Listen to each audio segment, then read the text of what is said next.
Welcome, family. I am Coach Sakile, and welcome to our podcast, Learning Outside of the Box, where we take education to the newest heights. So, again, I'm Coach Sakile, the proud co founder of Embrace Your Free, and your host for the Learning Outside the Box podcast, Homeschooling Chronicles. So, I am a wife and a mother of six incredible world schooling children. I have embarked on a homeschooling journey that has really, truly transformed our lives into a mind expanding, family bonding, and self exploratory adventure. And let me tell you, it's a journey I wouldn't trade for the world. So, we have over 2 decades of experience in homeschooling, and I've had the privilege to assist over 7,000 families on their homeschooling and world schooling path when it comes to coaching, consulting, workshops, and more. And additionally, I operate the vibrant and empowering Black Homeschoolers Unite Facebook group where we unite and uplift Black families on their homeschooling journey. So today, I'm thrilled to present to you Learning Outside the Box, the Homeschooling Chronicles, episode 9. So if you are a Black family who's curious about homeschooling or simply want to learn from experienced homeschoolers who are doing amazing things, then you've come to the right place. At Learning Outside the Box, the Homeschool Chronicles, we celebrate the diversity and creativity of Black homeschoolers. We showcase a variety of different stories from homeschooling families who have found their own unique path to success. Because let's face it, homeschooling is all about learning outside the box. There is no one size fits all approach to educating our children, and we're here to prove it through our interviews and conversations and answer your burning questions about homeschooling and really provide you the inspiration and ideas to make your own homeschooling journey a success. So, and join us on this amazing, exciting Black homeschooling journey. Well, we'll learn about homeschooling one story at a time. So, without further ado, let's embark on this thrilling voyage and let's give a warm welcome to Elizabeth, a devoted homeschooling mom who has faced the challenges of unrealistic expectations. And guess what? She didn't just overcome it, she created her own rules and a vibrant homeschooling co op that brought together like minded families in pursuit of educational excellence. So, over the past 7 years, she has fiercely embraced homeschooling on her terms, coining the term flexi school that has boundless possibilities, shaping a path of freedom and self discovery for her family and countless others. So prepare to be inspired as we unravel a vision of homeschooling as a gateway to unparalleled liberation and transformative learning experience. So let's warmly welcome the beautiful and amazing Elizabeth. Hi, everyone. Thank you so much, Coach, for having me. Yes, you're so welcome. It's really an honor to have you here, a fellow world schooler currently in Puerto Rico, which is amazing. So, I would love to learn what inspired you to take this homeschooling journey because not many people do. Yeah, I am. Yeah, and I just want to be very clear. I did not coin flexi schooling, but I think I am taking flexi schooling to a different level than I think what it originally was meant for. But I've been Sounds good. homeschooling my child. She's now 7, going on 8. Since like she was in utero. I am a former public school teacher, and just was like, I really want to homeschool. But when, I was giving birth and she was growing up in the early stages pre-COVID, I just didn't understand how to do it. I was like, I'm a single mom. I have limited resources. The world doesn't really say I can do this. Mm, So I didn't know. Then COVID happened, the pandemic happened. And, you know, it was a it was a shift in my mind, and a shift in the world, right? And so I realized that I had to do something different. And so I forged my own path. I figured it out. That's amazing. I really love that. So it's really powerful when parents understand that education doesn't just start, in the classroom, but it actually Mm. starts like in utero when they're young, like they're learning. It's just as simple as it's interesting when people's like, your children love and eat vegetables. Well, when I was pregnant, I ate tons of vegetables. So it's like preparing their palate for different foods, and you can read to them, you can talk to them, they know your voice by the time they get out of the womb. So there's like certain things that you can teach them even before, educating them. And then again, as parents, we're the ones that are teaching them to walk and to talk and values and principles. And Exactly. we're Exactly. sharing so much with them as parents. So we're really their first teachers, even though people may not consider it homeschooling, but it's education that's happening in the home. So why And not? I've heard you say that, Sahile, like that parents are the first teachers. And before we even met, I've been saying, parents are the most important teachers. And I am a teacher saying that. And I truly didn't understand that until, I was a teacher first until I became a parent. And I think I'm a better teacher if I ever went back to the public schools. I would be a better teacher. I'm a better educator with other people's children because I have that perspective of what's really happening at home. Oh, just teaching all Absolutely. day. You just teach kids all day, and you have to meet their needs. But yeah, I think that because of COVID, just to dive a little bit deeper into your questions, I feel like I answered it broadly because I didn't want to get too detailed. There was lots of things that happened, but my child was 4 when COVID happened. She actually had pre-K 3 and pre-K 4 at a public charter school in Washington, D.C. We were so blessed for Mm, her to be able to go to a Montessori school, which I think set me up for success. So I have to give props to her educators in that environment because it taught me as a parent. I wasn't familiar with the Montessori and for a teaching approach. approach. Yeah. Yeah, and that wasn't my training as an educator, even though I taught elementary school. So it really taught me that children can do so much, and when we build their independence and we create these, like, they have lots of language that's really Mhm. sexy, like Yeah. invitations to play, right? Like Yes. come on, y'all. It's just Ah, sexy terminology. It's stuff that we're doing at home. exactly. Independent living skills, aka chores. Yes. You know what I'm saying? So like it really, I think COVID and that pandemic and that time of reflection where I wasn't as distracted because I just quit my job. At a certain point, I was like, I can't do this.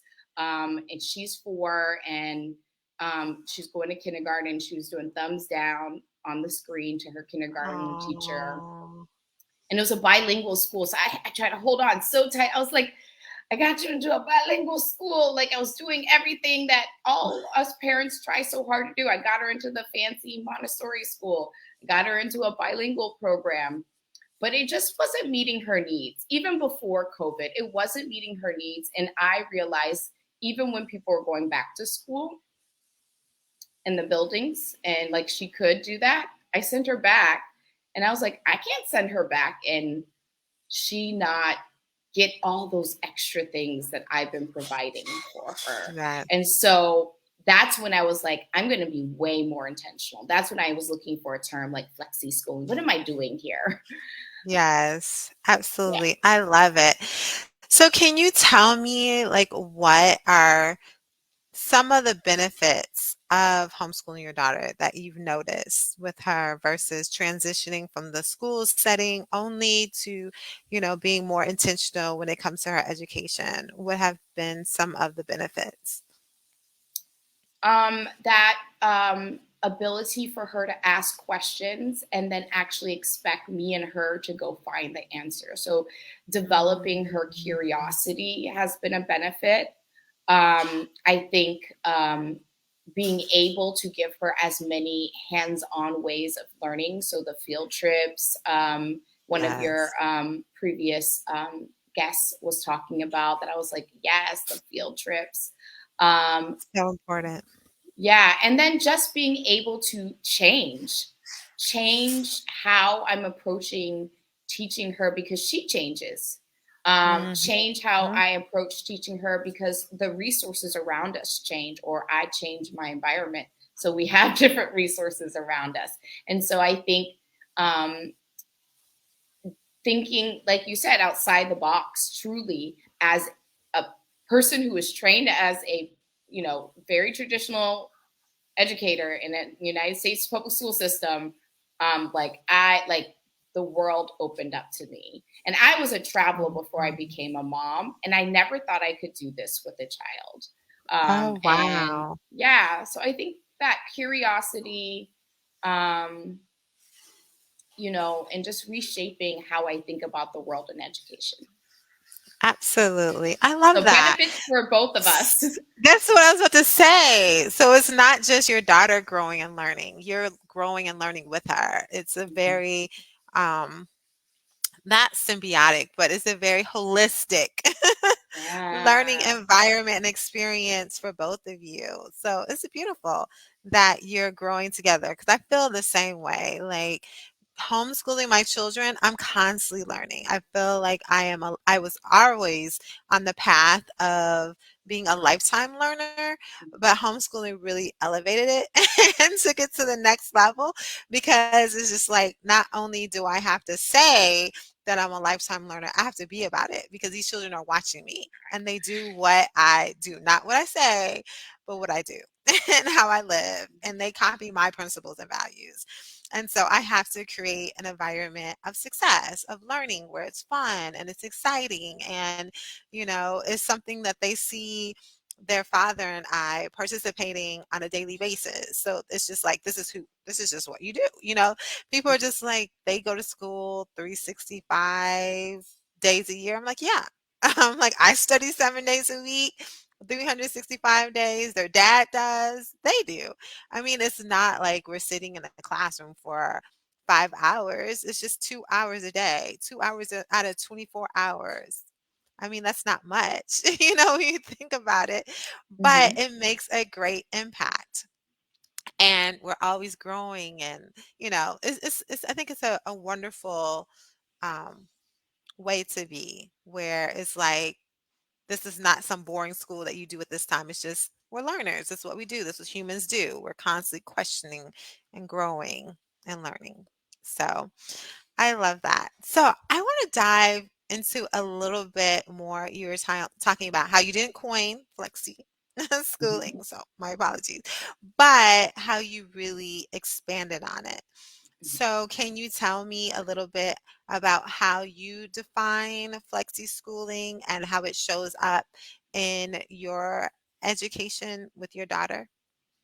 Yeah, I think for me as a single parent, I had to really be honest with myself about my limited human resources in our actual physical home, right? Like it's just me and her. And so knowing that, and knowing that my child actually enjoys going to school, right? She had a joyful 3 year old, 4 year old pre-K experience. She had a joyful kindergarten experience for half of the year when I let her go. And then she had, you know, not a good experience at one particular school, but I then could pull her out. And so, what I guess I decided flexi schooling meant to me is that I use my public school community when I can. When I can, I support it, right? Like, I'm not ever sending her to school and not volunteering if I can, sending extra cookies or whatever the teacher asked for, talking to my child proactively about whatever's being happening at school, but also having my total own agenda for her when she came home.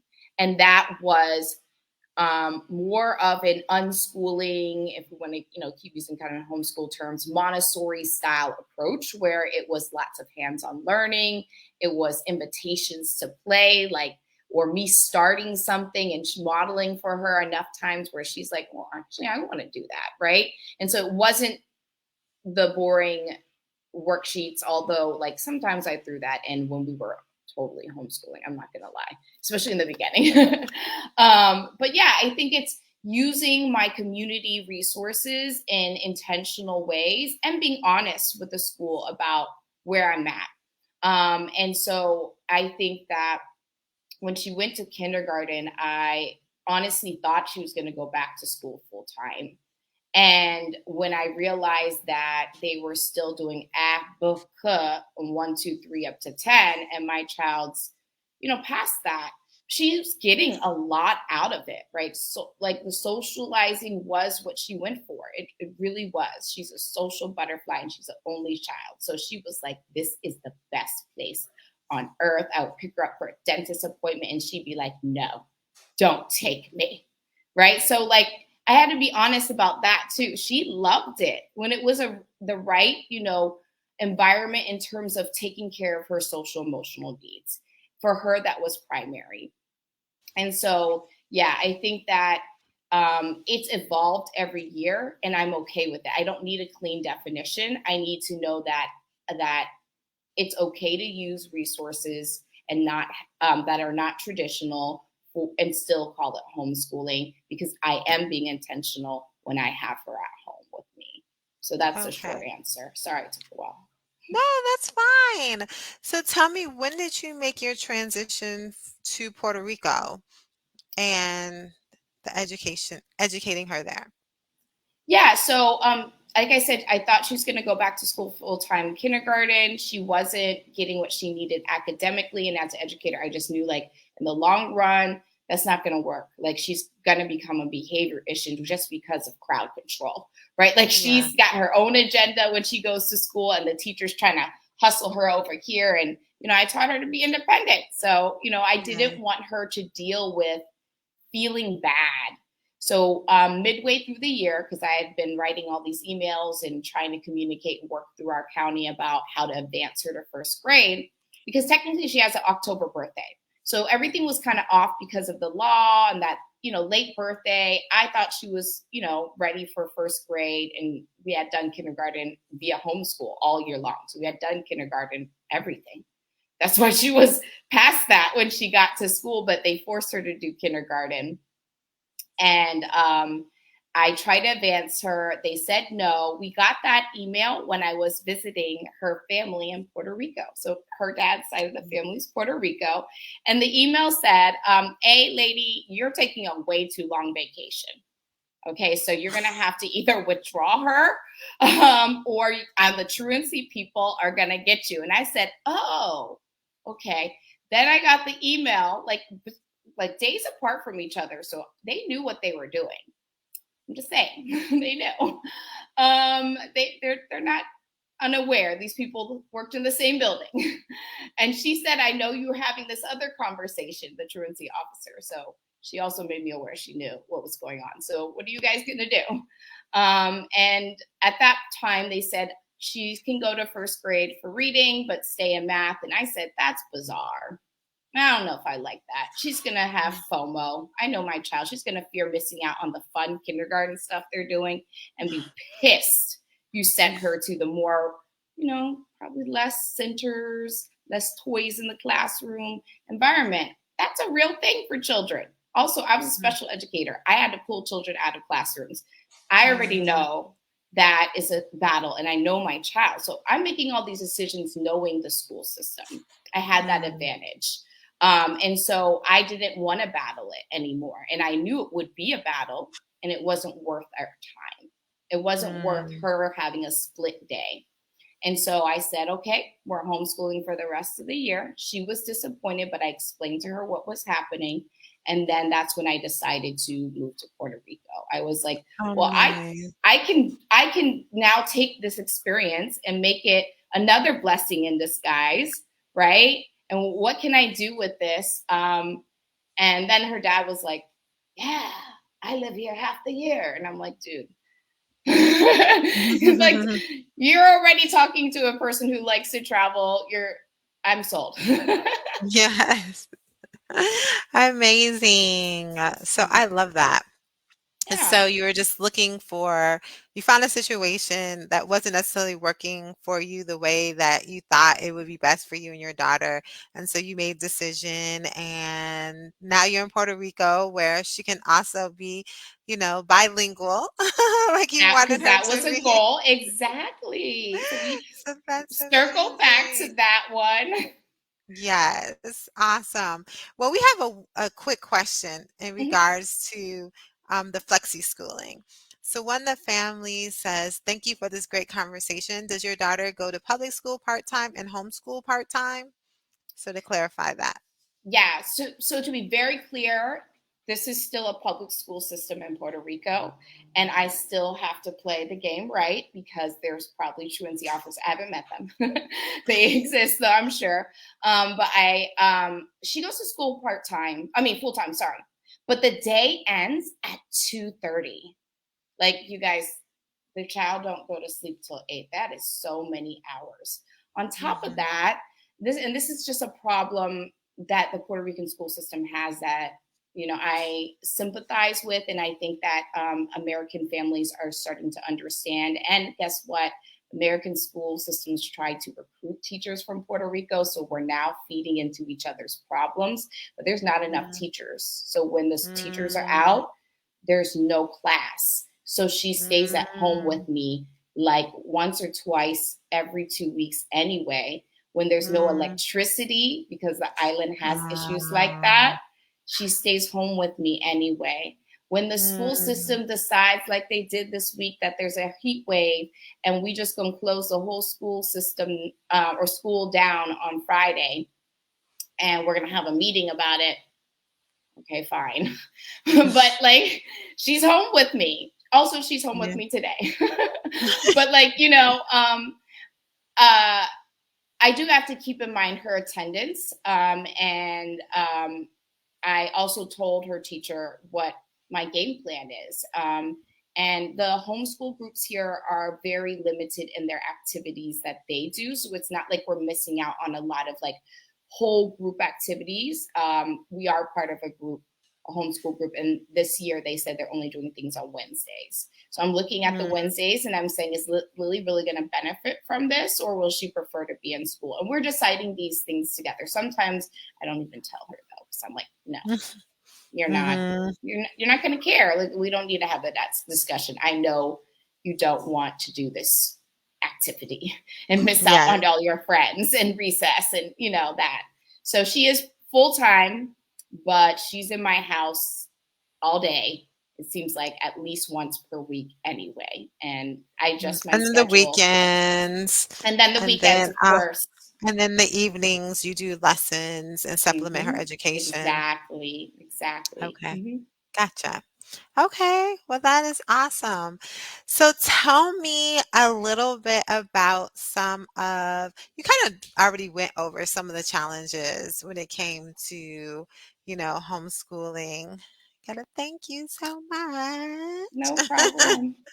You went over the challenges of how, like, there was some areas that you had benefits from the school, like the interactions, her friends, and you really enjoyed the Montessori approach, which a lot of the families that are homeschoolers do implement Montessori. Like, that was a big part of our education, especially when they're younger. Play, real life Hmm. experience, experiential learning, Hmm. self-discovery, reading, different manipulatives, Yes. cooking, all of that, They're learning so different good at what they skills. do. Yeah. Exactly. So we definitely implemented it in our home when we were, taking different educational approaches. We took some Montessori, we took some Charlotte Mason, we took some unit based. So we're very eclectic.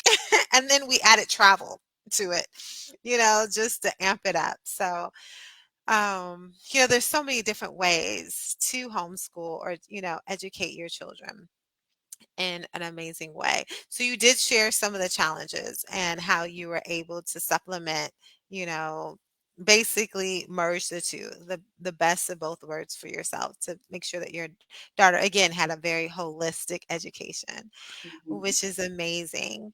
So can you tell me also, like, for family members, because you're a single mom mhm, and so you have your own challenges.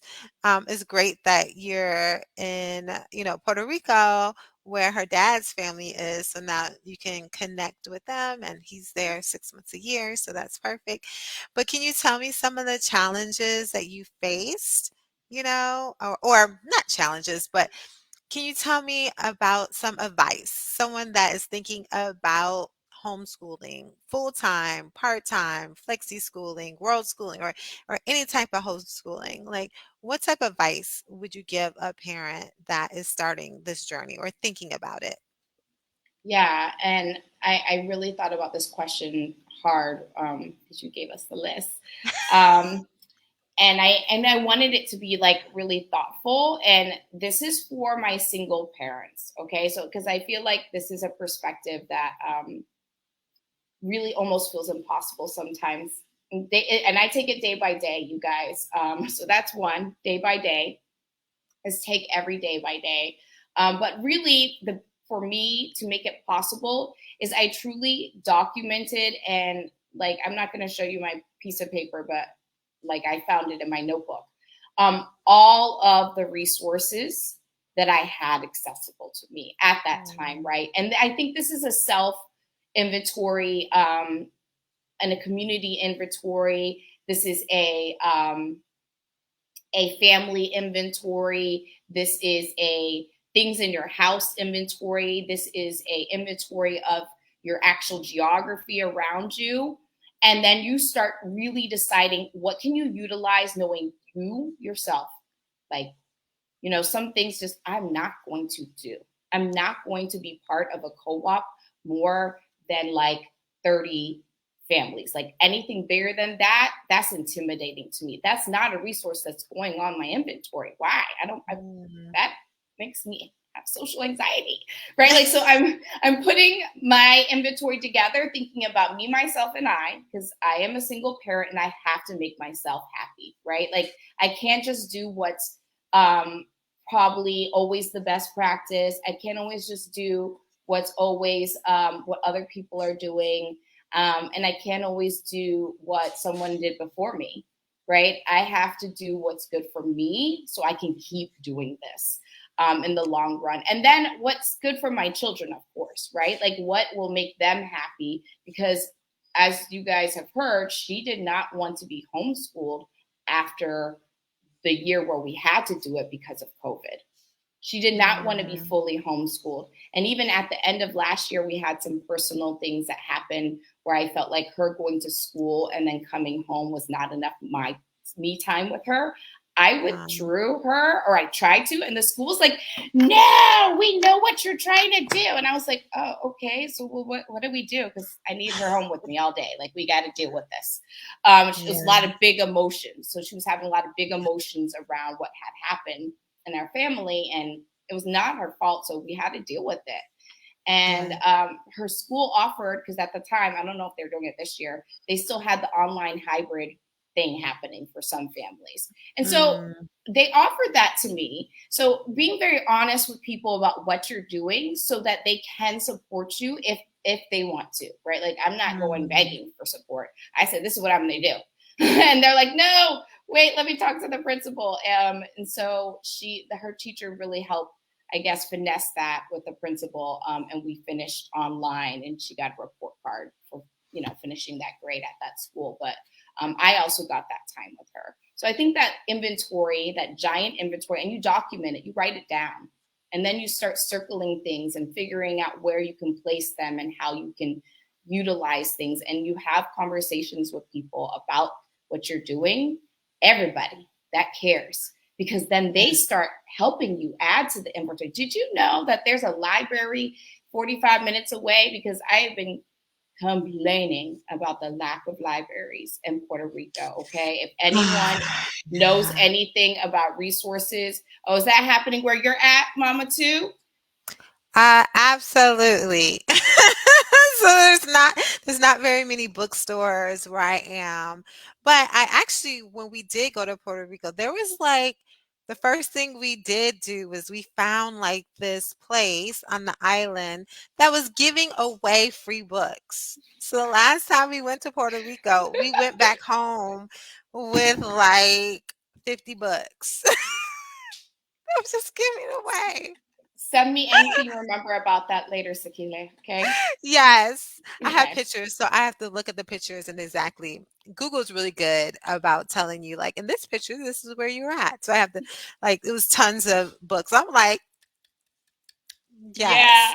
So Yes, it I was a love that. gem because we went back to Mexico where, of course, I mean, there's books, but it's in Spanish. And like to get a book shipped to Mexico, it's like $75 per book, no matter how thick it is. So like my husband just went back to the US and he just brought a bunch of workbooks and other kind of books back for the children. So we'll literally take a $75 flight there and just get us buy a suitcase when we're there, fill it up and come back $75, which is the cost of two books. And we get like tons of books because there's just I feel it's you. really expensive and there's like the books, the libraries don't have like a huge selection, not very many English speaking books. Our children have some Spanish, which is fine, but yeah, so Yeah, I I understand. I, I feel But that. I'll send you that that link about the books. Yeah, someone's like, we need to connect about books. I may be able to Oh, help. yes, Yes. please. Oh, nice. Yeah, libraries. Yeah. And yeah, we need to connect about those books. I may be able to help. And some of these questions I'm going to answer during the Q&A part. So I haven't forgotten you if you asked a question. Here's my answer. So another thing that, of course, we all want to know that's related to reading is tell us a little bit about like your business. Like, what do you do? How are you able to make income while, you're working from home or yeah, just share what Yeah. you do. So, I'm be honest that Reading Garden Club is a business that I have really shifted in the last year because of a lot of things that are happening in the education world around reading instruction in America. Like recently, like there's huge, huge news. If you guys are interested in this, I did start a podcast actually because I was inspired by Sakile. Like I give you all the Thank you. props, Akile. When you started your podcast, I was like, oh, I can talk to people about my passions. That's brilliant. I love this. I love this. So yeah, I have one that talks about reading. And so all of this reading stuff is because I am a dyslexia tutor. And that's my bread and butter. That's Mm, how I get paid behind the scenes is and I'm a special educator. So I work with students with disabilities. And so basically I'm an academic tutor and I work one on one. And it's beautiful because all my students get to make progress and there's no like school based challenges, like there's yeah. challenges, but not school based crowd control, not enough staff. I don't have to deal with that, right? Yeah. Like I have Yeah. other One-on-one challenges to deal with. attention you can give your Yes. children. Yeah. Yes, it's a beautiful place to be at. But I realize also tutoring is an evening position, and my child is home in the evening, right? I'm flexi schooling, Mm, right? It worked in the beginning when I was homeschooling all day, right? And I had the co-op as well, local families that were supporting me, and we were supporting each other, and we took turns and did stuff like that. But yeah, I've had to shift my business and because I wanted to. I realized that there's not enough early reading support for families who are homeschooling that's giving the proper advice to families. They're all reflecting the really bad, really ineffective reading instruction that's been happening in American schools for decades. And that is a totally new mm, other soapbox that we do not have to go into, Sakela, right now. But that is just really where Reading Garden Club came from. I was like, I need parents to know how to ask the right questions, what they should be doing, what they should not be doing. And this is just what I say all the time, and I just want to say it once because you have an audience here, Sakila, and I want them to hear this. Parents, please stop teaching your children sight words. That is not how we teach children how to read. That is an ineffective strategy, and that is pretty much all I got to say about it right now. But yeah. Yes, I'm a big proponent of phonics.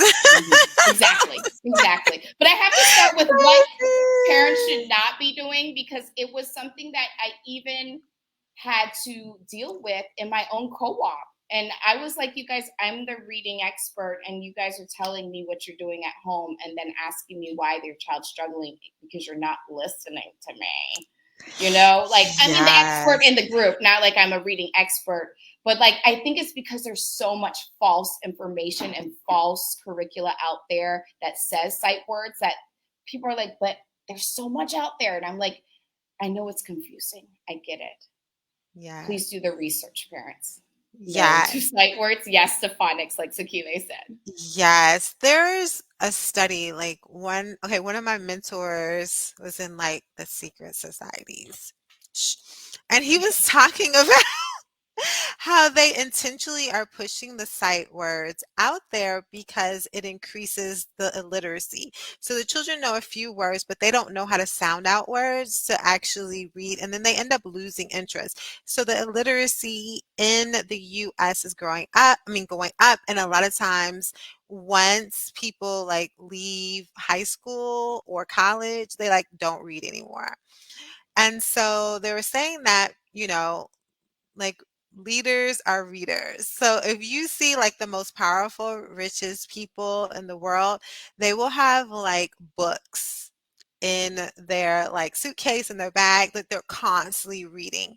And we're not talking about like romance books and sci-fi. They'll do some of that to help with their creativity, so they're like, do that. But also like things that develop your mind, your personality. It's like having when you read these books, of autobiographies, you're actually having these wealthy people or successful people as your mentor.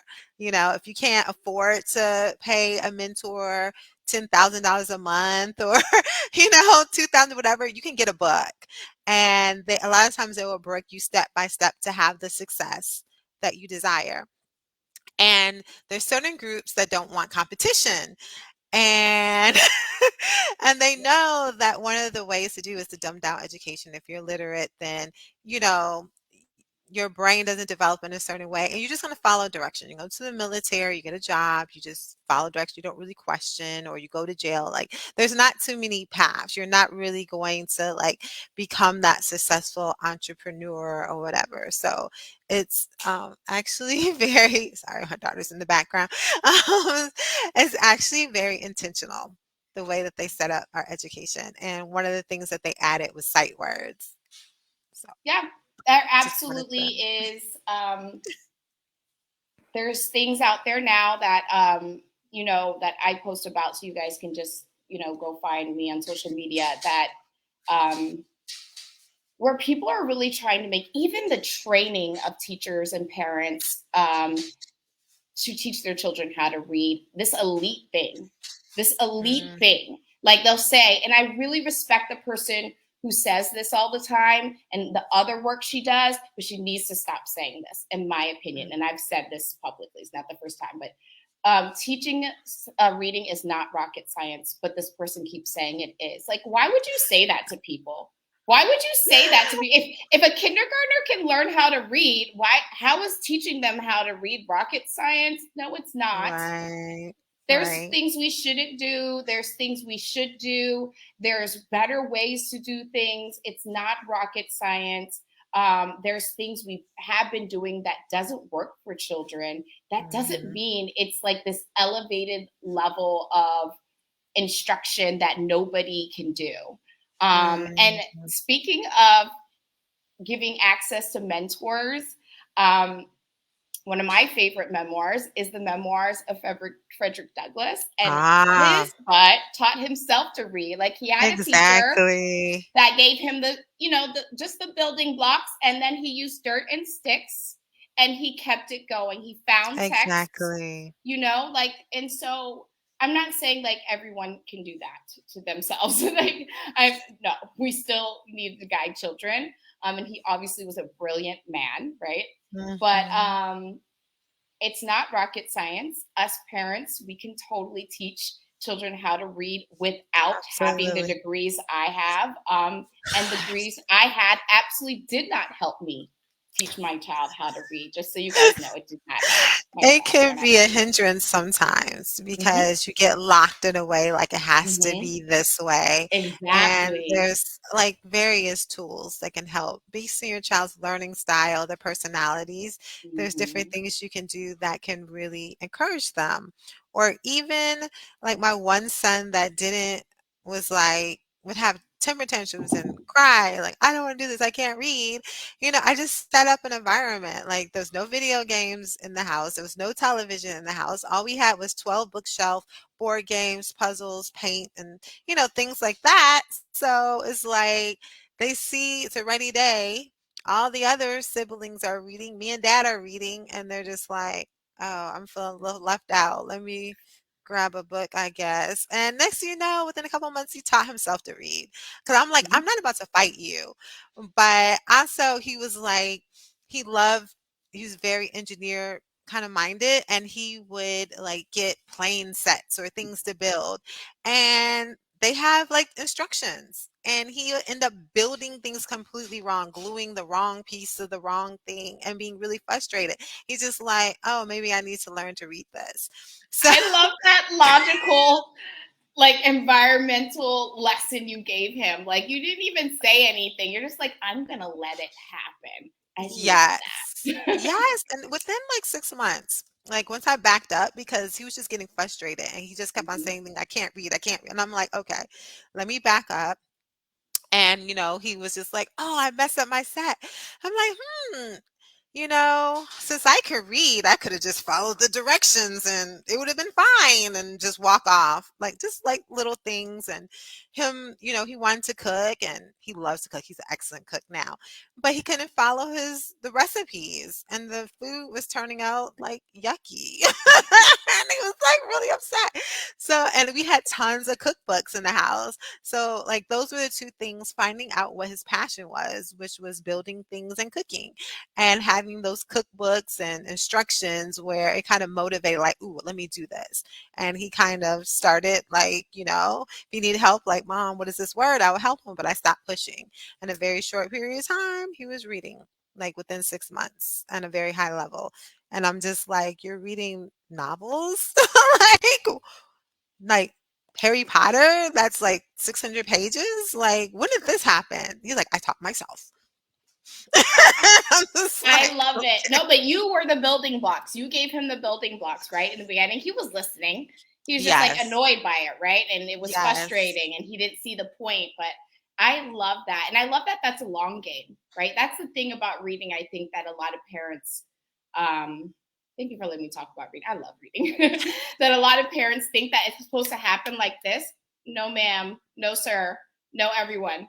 Okay. It's a long game and it really, I think Sakila is saying it right. Like, you have to model it as much as possible and take away the distractions, right? We lost the remote in my house and I never paid for cable, and I like got free apps from other people and they would tell my child so she knew. But then we lost the remote. I don't know where it is. And then it was like, well, what do we do for fun? I'm gonna read, Lily. I'm gonna go to the garden and read. What are you gonna do? Right. And like you said, like when I backed off, she was like, oh, okay, well, I've drawn in color for hours. I'm done. Like, maybe I'll try the book. Maybe I'll try the book. Exactly. Yeah. Exactly. And now it's like, what are you reading? Like he has this Stephen King book that he's reading now. And I'm just like, interesting, So he's just started reading. Yeah. So I think it's phenomenal. So, can you tell us, if people want to know more about your business, how we can get in contact with you? Do you have a website or anything? Yeah. So you guys can find me at readinggardenclub.com. But my parent materials really are, yep, school.readinggardenclub.com. And so it's really, that's where you find parents so many free printables to support early Right. reading. Yeah. And then honestly, just like keep in mind that I believe that you don't really use a lot of worksheets. So you're not going to find a traditional worksheet there. None of that exists. So this is like how to engage with your child with printables if you need them, but also just a course to teach parents the framework and methods of early reading with a scope and sequence, with free coaching behind the scenes from me, a reading teacher. So I just really want to support parents in not believing that it takes, a rocket scientist to teach a child how to read, and not having to believe that you have to use worksheets or the structured workbook because my child Yeah. said no. I know those curriculums. I have some of them, right? She said no to all of that. Okay. I taught her how to read at bedtime, for like 5 to 10 minutes. Yeah, because bedtime is like the time where she's like, oh, I'm going to sit in your lap. This is the time where we read books because we had Yes. been doing it since birth. So it was just an Exactly. extra add on to what we already did, which was read books. It was already Exactly. there. I didn't have It's to go ingrained get in her. texts. Yeah, I didn't Yeah. have to go get worksheets. The book was it. Now I Yes. started switching some of the books, right, and made them decodable so she could sound words out. And there were some rules that changed during bedtime. But yeah, so that's what where people can find me. And then I'm also on Facebook and social media, Instagram. I'm sorry, Facebook and Instagram. If you guys just want someone to coach you along and cheerlead you and try to share Yeah. inspirational stuff there. Yeah, so definitely reach out, visit her Instagram if you want to contact her, and definitely check out the website, which is here. So, oops. Okay. Hold on one second. I wanted to, No worries. And ask this me is, questions, parents, about reading. Literally, it says, Dear reading teacher. Like, y'all are supposed to be asking me questions, not here. It's not about reading, but like, send me DMs. Like, I really want to be a support to all these homeschooling families that are just starting their early reading journey. So, if you guys have questions, I got answers. yes, excellent. Let me edit this. I have a L missing. Okay, here we go. Thank Want you. to make sure we get this properly. Okay. So we want to open up. This has been so amazing, mind expanding from the flexi schooling to your journey to Puerto Rico to the insights on readings. So I really want to open it up to questions. So if anyone has questions, oh, here's one. How is it to homeschool in Puerto Rico? Okay. I saw that question earlier. I was like, what are they asking? Well, let's start from the basics, like the laws here. There's no law governing homeschoolers here, like in terms of like, Nice. I don't have to report that I'm homeschooling. I don't, I mean, I don't have to do anything. I just do it. Yes, I love it. So there's not like a minimum time period or maximum or minimum There's time period no you have to one homeschool. No dates. Like, monitoring this that I'm aware of that okay. I have to report to, because when we have these homeschooling, group meetups, we are not talking any of that. Like, we're talking shade Nice. about the school system. We're talking about what we want to do with the children, how hard it might be in the States versus here. But I haven't heard any. I did my research and that's what I saw in the law. So I haven't stressed it. And she's going to school, but if I do choose to pull her out, like, I'm not worried about it. If that was the Awesome. intention behind the questions. I love it. So, okay, we had another family member that says, what guidance can you give for navigating homeschooling for older children? My son will be going to high school next year. I'm concerned about how to qualify his education as far as making sure he meets the state's Virginia standards graduation. That's an excellent question. It's a longer question because again, it differs from state to state. And I know Virginia definitely has more regulations than like Illinois and Texas done. I've actually worked with some families in Virginia, so I definitely can help you. So reach out to me because, I really would love to work with you to find out what your specific needs are and what you're looking for. And I actually am working with some families starting this week, called From Pajamas to Prodigies, Homeschooling That Works. It's an 8-week intensive and a mastermind. So I can definitely help you with that. And I hold your hand and walk you through every single step to make sure that your son has everything he needs to graduate. So yeah, so reach out and I gotcha. And I'll message you. So do we have any questions? Any more questions for okay, someone's like, will do. Thank you so much. Okay, you're welcome. So do we have any more questions? I think a lot, your interview was so thorough. Like you gave so much Yeah. resource. Okay. Yeah. So All the information. So there's not that many questions, but I do want to again tell family members if you have questions about the reading club or homeschooling in Puerto Rico or flexi schooling or being a single parent and homeschooling, please reach out. Elizabeth definitely has the resources that can help you in terms of those things. Let's see. Do we have any more comments? Well, Uh, I would like to oh, talk a little bit more about homeschooling in Puerto Rico because I didn't get to talk about the fun part. And I was like, let okay. me make sure I sell What? that properly. Yes, the lack of regulation is great. But one thing that I want to make sure people know about living in Puerto Rico and Tequila, I don't think you experience as much of this because you said you were near San Juan, but Yes.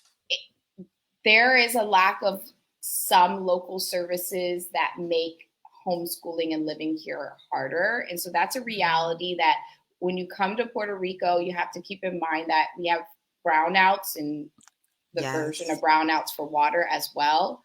And so that was something that my child and I already were aware of, right? Like we came with like having come many times before and dealt with that. And so that's a challenge that I think for people who come here with not understanding how Puerto Rico functions, like is a limiting factor. But then the beauty and the natural beauty that's everywhere is like amazing. The sunshine, the warmth. We're in our, hurricane season, but people Yes. are prepared here. The houses are concrete. You don't evacuate unless you're like low or near the river. Then your neighbors tell you you need to leave. Like they know Yeah. because last time that place flooded. And so I Yeah. was taken care of within a month of coming and experiencing a hurricane. My neighbors took care Mhm. of me. So there's Aw. always a Mhm. downside, but there's pluses. And so when you choose to homeschool in Puerto Rico, you have to be aware of that. But like the pluses are so many, like the beautiful Yes. Puerto beaches, Rico. and it's just Yes. And the beautiful. people are so warm. They're pretty friendly. And Mhm. they look like us. Mhm. And I look at the street, people a look lot like of like, people "Oh, look at speak my English. husband." Yeah, they do. Most A of the lot of people people, did not speak. everybody. Yeah. Most of the people that we spoke, if you're like in San Juan, in the district where, of course, in that area where there's a lot of tourists, a lot of people spoke English because I do Mhm. not understand Puerto Rico Spanish, not a little bit. It just sounds like, but to me, I'm like, it's much faster than Spanish in I think it Mexico. is the fastest Spanish. I keep asking Spanish speakers, and I'm like, "Is this the fastest? Because once I master this, I'm gonna be good anywhere." And they're like, "Yeah, you'll be fine. Don't worry." And I'm like, "Okay," because Yes. I'm working on my listening skills, but it's getting better because they are so fast. They're so fast and they use a lot of slang. So I'm like, these are not even words that they use in Spanish. Like, what language is that? That's not even Spanish. No, And Spanglish. One it's time English. one time I made this freebie, like it was like labels for your household, trying to create environmental print in the house. And I translated everything to Spanish and I did hoodie in English. And then I'm in Puerto Rico, so I did hoodie in Spanish. And someone's like, no, it's called sudaderas. And I was like, no, in Puerto Rico, we call that a hoodie. But I feel you. Let me just create blanks and you can do your own Spanish. Because I was like, I can't. explain how much slang I'm learning here. Yes, it's a lot of slang that they use. So it was just like, it was really interesting. But I like the culture and the people. I feel at home when I'm in Puerto Rico. I'm just like, oh, I fit in. I could blend in and get lost. Nobody Hmm. would know as long as I Yeah, don't open my mouth. yeah, they'll try to talk to you in Spanish, and then they'll be like, "Oh, mm, you don't speak Spanish." I thought. Right. There's I this whole know. area, and like, because we're in homeschoolers unite, but there's this whole area of Puerto Rico where there are Black people, like just straight. It is a community of Black people that have been living Love here. You know, descendants of slaves who have been living here since the beginning, since it was colonized, and they're darker than both Sakila and I, and is Black people here. I And know. I met it's not like some. the Amazing. Dominican though. It's different Black people Yeah. because they mix Yeah. with their own Indians here. Yeah, Yes. Yeah. It's pretty cool culture. yeah. Well, that is awesome. Well, let's see. We have one more comment and then we'll head out. Finding balance between being organized and free schooling is my hard work. I love Puerto Rico. Definitely a great move for business. Thank you. Is it Clara? Thanks for sharing. Well, thank you, family. This was another wonderful episode. Thank you so much for your wisdom, your grace, and all of that positive energy shared with us today, Elizabeth. We really appreciate you. Definitely check her out again. Reading Garden Club, the websites, I'll be adding it to the post. So check it out. And then stick around because I have some free giveaways to give at the end. So you guys have a great rest of your day. Take care. Bye, everyone. Thank Bye. you. Bye.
Well, thank you so much. You did so Are we still good. live?